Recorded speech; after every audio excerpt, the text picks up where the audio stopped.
Hello, welcome back to my channel. നമ്മൾ ഇന്നൊരു തോരനാണ് ഉണ്ടാക്കാൻ പോകുന്നത്. വഴുതനങ്ങയും പാവയ്ക്കയും വെച്ചിട്ടുള്ള ഒരു തോരനാണ് നമ്മൾ ഉണ്ടാക്കാൻ പോകുന്നത്. അപ്പോൾ ഈ ഒരു തോരൻ ഉണ്ടാക്കാനായിട്ട് ഞാനിവിടെ 2 മീഡിയം സൈസ് വഴുതനങ്ങയും ഒരു പാവയ്ക്കയും എടുത്തിട്ടുണ്ട്. അപ്പോൾ പാവയ്ക്കയും വഴുതനങ്ങയും നമ്മൾ ഇതുപോലെ നീളത്തിൽ അരിഞ്ഞെടുത്തിട്ടുണ്ട്. കൂടെ തന്നെ ഒരു സവാള കൂടി ഇതുപോലെ നീളത്തിൽ അരിഞ്ഞെടുത്തിട്ടുണ്ട്. ഇവിടെ നമുക്ക് ഇതുപോലത്തെ നല്ല ഡാർക്ക് ഗ്രീൻ കളറിലുള്ള പാവയ്ക്കാണ് കിട്ടുക.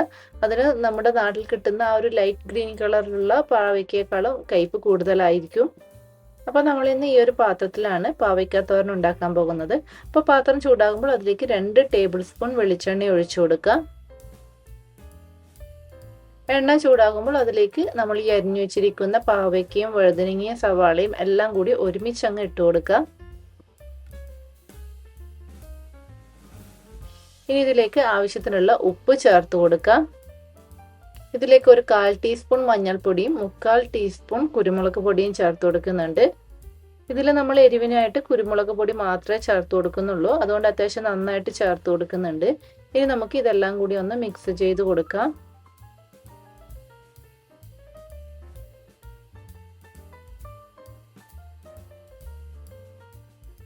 ഇനി ഇതിലേക്ക് കുറച്ച് കറിവേപ്പില കൂടി ചേർത്ത് അടച്ചു വെച്ച് ലോ ഫ്ലെയിമിൽ ഒരു 20 മിനിറ്റ് എങ്കിലും കുക്ക് ചെയ്യണം.